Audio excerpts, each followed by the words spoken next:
Well, this is an ambucycle. This is the fastest way to reach any medical emergency. It has everything an ambulance has, except for a bed. See the defibrillator, you see the equipment. We all saw the tragedy that happened yesterday in Texas, and last week, in the beginning of the week in Boston. When I was looking at these pictures, it brought me back many years to my past when I was a child. So let me tell you my story. I grew up in a small neighborhood in Jerusalem. When I was 6 years old, I was walking back from school on a Friday afternoon with my older brother. We passing by a bus stop.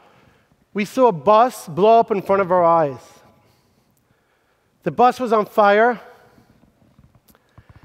and many people were hurt and killed. I remember an old man yelling to us and crying to help us get him up. He just needed someone helping him. We were so scared, and we just ran away. Growing up, I decided I want to become a doctor and save lives. Maybe that was because of what I saw when I was a child. So when I was 15, I took an EMT course, and I went to volunteer in an ambulance. For 2 years, I volunteered in an ambulance in Jerusalem. It was a great experience. We helped many people. I was waiting to accomplish my childhood dream and to save a life. That's what I wanted, just saving one person. But it never happened. I helped many people, but whenever someone really needed help, I never got there in time. We never got there. The traffic is so bad, the distance and everything, we never got there when someone really needed us. One day, we received a call about a 7-year-old child choking from a hot dog. Traffic was horrific, and we were coming from the other side of town in the north part of Jerusalem. When we got there, 20 minutes later, we started CPR on the kid. A doctor comes in from a block away, stops us, checks the kid, and tells us to stop CPR. That second, he declared this child dead. At that moment, I understood that this child died for nothing. If this doctor, who lived 1 block away from there, would have come 20 minutes earlier and not have to wait till that siren you heard before coming from the ambulance, if he would have heard about it way before, he would have saved this child. He could have ran from a block away. He could have saved this child. I said to myself, there must be a better way.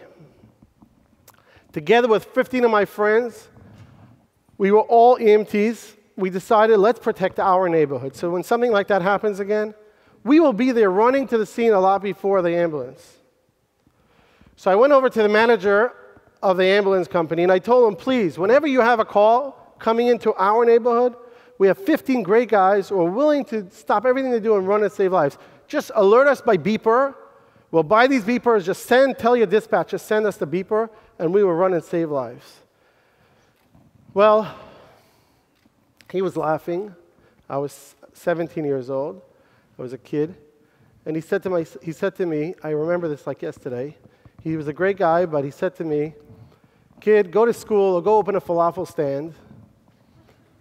We're not really interested in these kind of new adventures. We're not interested in your help. And he threw me out of the room. I don't need your help, he said. I was a very stubborn kid. As you see now, I'm walking around like crazy. I'm sugar.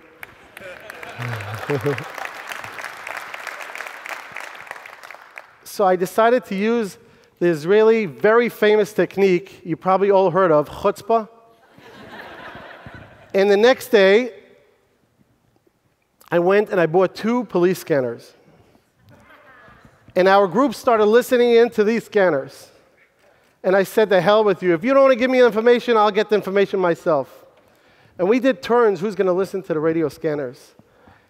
The next day, while I was listening to the scanners, I heard about a call coming in of a 70-year-old man hurt by a car only 1 block away from me on the main street of my neighborhood. I ran there by foot. I had no medical equipment.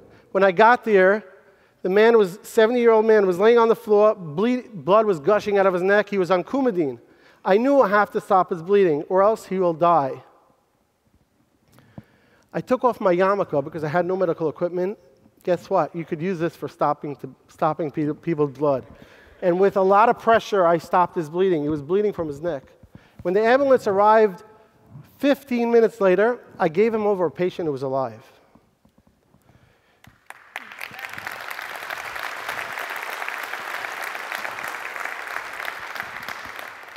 When I went to visit him 2 days later, he gave me a hug and was crying and thanking me for saving his life. At that moment, when I realized this is the first person I ever saved in my life after 2 years volunteering in an ambulance, I knew this is my life mission. So today, 22 years later, we have United Hatzalah.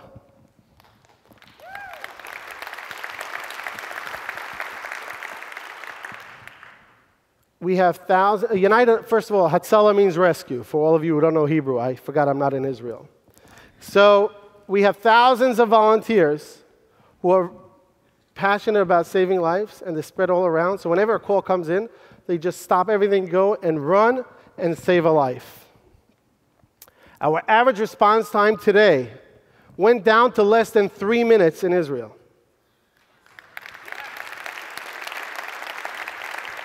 I'm talking about heart attacks, I'm talking about car accidents, God forbid, bomb attacks, shootings, whatever it is. Even a woman 3 o'clock in the morning falling in her home and needs someone to help her.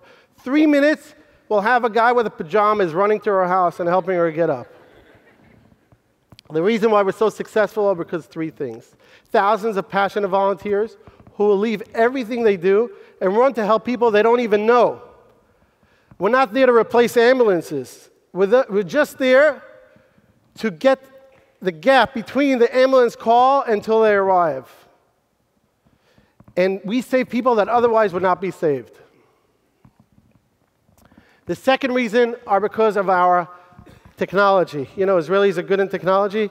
Every one of us, I'm not here to advertise Apple, but every one of us has on his phone, no matter what kind of phone, a GPS technology done by Nowforce. And whenever a call comes in, the closest 5 volunteers get the call. And they actually get there really quick and navigated by a traffic navigator to get there and not waste time. And this is a great technology we use all over the country and reduce the response time. And the third thing are these ambucycles. These ambucycles are an ambulance on 2 wheels. We don't transfer people, but we stabilize them and we save their lives. They never get stuck in traffic. They could even go on a sidewalk. They never literally get stuck in traffic. That's why we get there so fast. A few years after I started this organization in a Jewish community, 2 Muslims from East Jerusalem called me up. They asked me to meet. They wanted to meet with me. Muhammad Asli and Murad Aliyan. When Muhammad told me his personal story, how his father, 55 years old, collapsed at home, had a cardiac arrest, and it took over an hour an ambulance to arrive, and he saw his father die in front of his eyes, he asked me, please start this in East Jerusalem. I said to myself, I saw so much tragedy, so much hate, and it's not about saving Jews, it's not about saving Muslims, it's not about saving Christians, it's about saving people. So I went ahead, full force,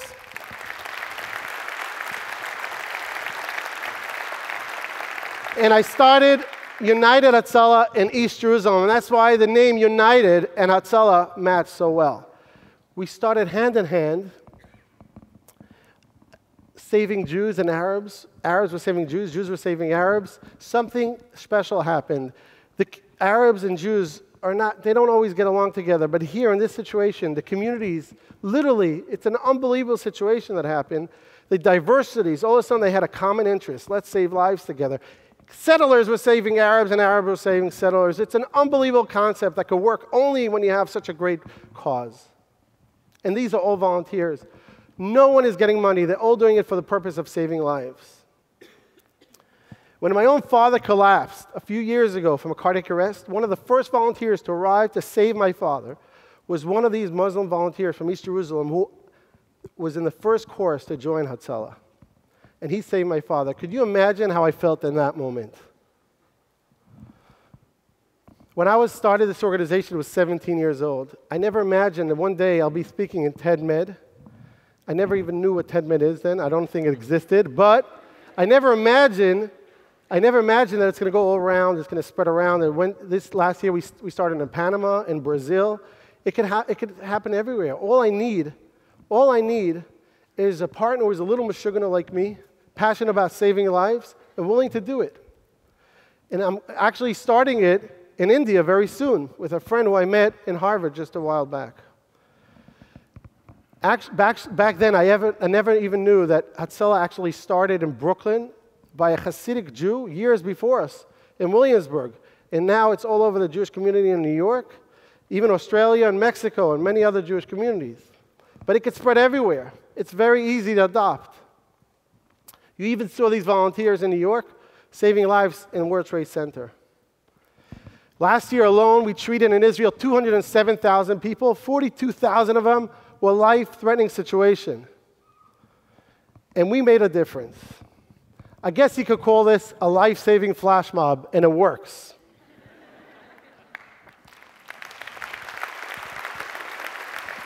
Before I end, I want to ask you all to be honest with me. How many of you got training in CPR?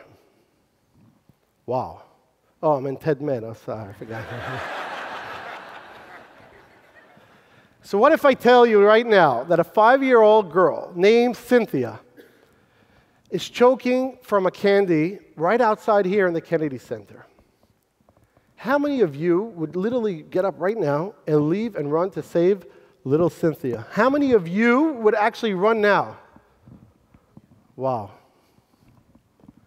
Well, let me tell you what would happen if, God forbid, Cynthia would be choking outside.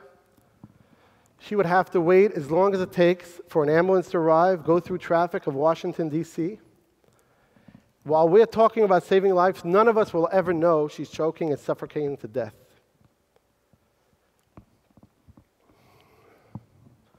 Well, let me tell you what would happen in Israel. In Israel, at least 5 of you would get alerted that Cynthia is choking right now, and you would run outside and save her. She would have a 90% of chance of being saved. When I look all around here, I see lots of people who would go an extra mile, run an extra mile to save other people. No matter who they are, no matter what religion, no matter where they come from. We all want to be heroes. We just need a good idea, motivation, and lots of chutzpah, and we could save millions of people that otherwise would not be saved. Like an injured person in the run in Boston, maybe one of us would have been 3 blocks away. We would have known about it, and we would have run and saved them. Like Muhammad's father, like my father, and even little Cynthia outside who could be saved. Thank you very much.